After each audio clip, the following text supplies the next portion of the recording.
Parabéns ao São Paulo. Parabéns ao São Paulo. Que vai tocar igual essa guitarra aqui com o Thiago Carpini, que é um baita do treinador. O ônibus vai ser dirigido por um motorista incrível que é o Thiago Carpini. Ele e o Zanardi, para mim, são da nova geração, são os melhores. O técnico do São Bernardo, que por sinal o São Paulo contratou bem, vai fazer um ambiente bom, do mesmo jeito que o Dorival Júnior fez no São Paulo, foi campeão da Copa do Brasil. Com o Muricy e com o Milton Cruz ainda, eu não tenho dúvida que o São Paulo vai fazer uma excelente campanha esse ano e vai ganhar título. Vai ganhar título. Parabéns ao Júlio Casares de ter contratado o Carpini, que começou no Guarani, irmão. O primeiro semestre foi muito bom, o que a gente conquistou no Água Santa, naquele Campeonato Paulista, com o tamanho do Água Santa. E aí quando a gente acha que foi um ano já incrível pelo primeiro semestre, vem a Juventude, muito mais, até pela proporção, pela imprensa, por tudo que a gente viveu aqui. E eu falava com a minha esposa que nosso ano de 23 foi maravilhoso para nós, há muitas coisas, a gente vai pouco esperar em 2024, aí tanta mudança, né? Mudança de rota, de planos, mas feliz de ser lembrado por um gigante. Espero que eu possa ter capacidade, entendimento, humildade, sabedoria para chegar e ficar, não passar pela Libertadores, passar por esses níveis, mas acho que o mais difícil agora é eu me preparar para me manter, é isso que eu busco agora como objetivo de carreira, de vida. Aí o trabalho do Thiago Nunes, do Grupo RBS, quem a gente agradece pela entrevista. Mais cedo o Fábio Luciano elogiou demais o jeito de trabalhar do Thiago Carpini. Eles se conhecem muito de Campinas, né? Um é Ponte Pretano, o outro é Bugrino. O que você espera do Carpini? Bom, vamos lá. Primeiro que é uma ascensão que realmente chama atenção. E os times dele, os que a gente pôde ver, que foi o Água Santa e o Juventude, eram times organizados. É um cara que no discurso você vê que tem conteúdo, que é preparado e continua se preparando, mas não tem como não ter um pé atrás com um cara, vamos dizer assim, com um lastro tão pequeno. Claro que tem capacidade, a gente fala muito de relacionamento, né? A gente fala de um cara de gestão boa e tal, mas dentro de campo você vê conteúdo também nos times dele, mas me preocupa um pouco. Ele tá indo pro São Paulo para jogar a Libertadores em 2024. Já começa com a Supercopa no começo de fevereiro, né? Então é um passo assim. Pode ser marca perna? Pode não ser, mas é um passo importante na carreira dele e se ele sustentar aí realmente você pode falar, não, esse cara é treinador da primeira prateleira. Hoje ele não é treinador de primeira prateleira. O São Paulo é clube de primeira prateleira do Brasil. São Paulo tem um 2024 de primeira prateleira. Brasileiro, Libertadores, Supercopa, como você disse. São Paulo vai fazer um ano importante para a história do clube, porque o clube é da sua grandeza, depois de um tempo, inclusive. Né? Faz tempo que o São Paulo não vem para um ano. Calendário cheio. E aí a gente está falando de um cara que, até para nossa análise, não tem muito, né? É até difícil a gente falar, quantos times ele treinou, quais são as variações, o que ele fez, o que ele não fez e tal. Então, assim, eu acho que todo mundo acha que é uma aposta que tem algum sentido, porque é um cara que tem qualidade, mas eu iria em alguém com as costinhas um pouquinho mais largas. O Paulo Pesolano falou que houve o interesse do São Paulo, houve conversa, né? Ele até deu entrevista falando isso. Acho que seria até parecido também. Agora, tá lá na Espanha, né? Mas o Pesolano tinha que esperar acabar o campeonato na Espanha, porque ele não seria liberado do futebol espanhol. Pelo que eu conversei com algumas pessoas do São Paulo, o Carpini foi contratado o diálogo dele com o pessoal do São Paulo. O diálogo dele de conhecer o elenco do São Paulo. O diálogo dele de conhecer o Campeonato Brasileiro. De conhecer como o São Paulo vai ter esse número excessivo de jogos. O São Paulo tem Campeonato Paulista, tem já essa Supercopa, tem Libertadores, Copa do Brasil, né? E Campeonato Brasileiro. O São Paulo joga todas as competições.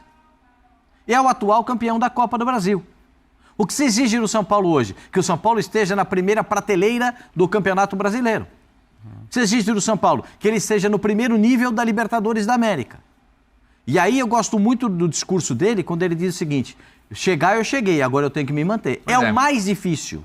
Mas com um sorrisão, né? Ele sabe, o mais difícil a sua manutenção. Ele sabe o que ele conseguiu num ano, né? Aí eu entro numa outra coisa que todos nós já vimos isso no futebol. ele vai precisar que os jogadores do São Paulo deem uma mão. Na mão não só na composição do time, na mão no comportamento, na mão no vestiário, no dia a dia. Os caras, os manda-chuvas, os bambambam da parada, eles têm que chegar e comandar isso para conduzir o time do São Paulo. Os jogadores do São Paulo conversaram, inclusive com os jogadores do Juventude. A gente sabe que essa coisa acontece. Claro. Mas eles têm que dar uma mão legal. E um detalhe, importante. Cara, e não é nenhum... O que a gente tá falando, acho que é legal deixar bem claro, que não é nenhum demérito, você tá começando. Não. Todo mundo começa. Só mérito pra ele. Eu entrava, ficava 2 minutinhos no bate-bola, lembra? Fazia análise e ia embora, normal. Mas assim, o Carpini, ele não treinou nenhum time de Série A até hoje. Ele não tem uma Série A no currículo. Ele desclassificou o São Paulo no Campeonato Paulista do ano passado.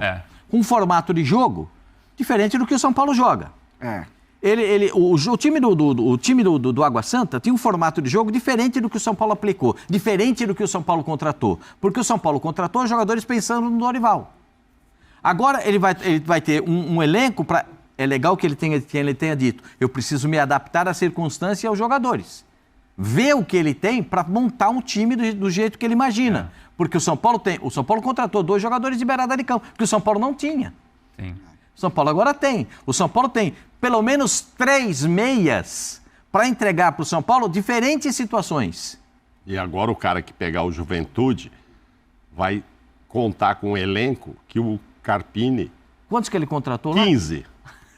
Ele contratou pensando do jeito que ele queria. Então, o cara que chegar lá vai ter esse tipo de coisa.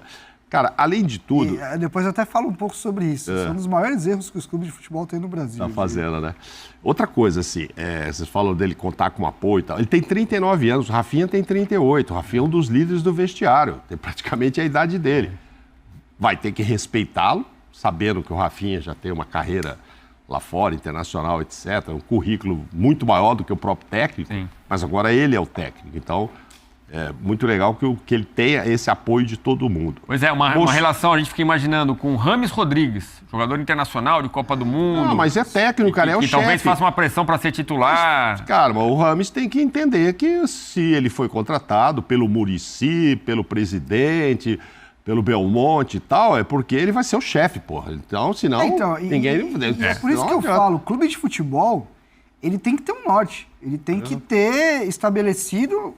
Que tipo de futebol a gente vai jogar? Porque aí você contrata jogador em cima do que você vai jogar e você contrata treinador em cima disso também. Isso.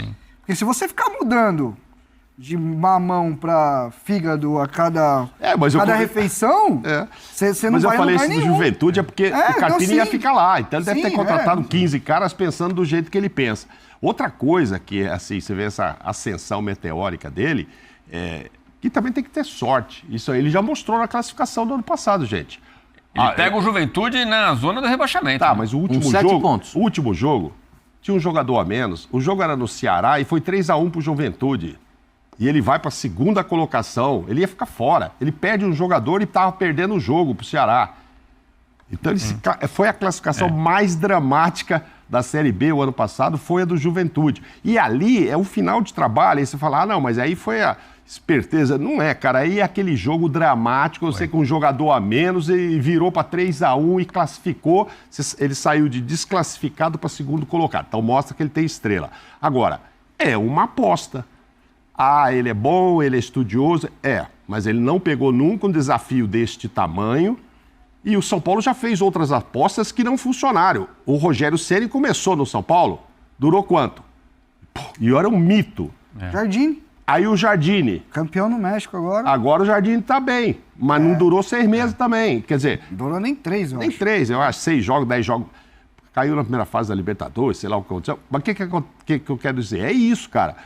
Às vezes, quando contratou o Jardine, baita cara experiente, já estava aqui, era interino e tudo, é estudioso e tal. E hoje está muito bem lá, foi Olimpíada no México.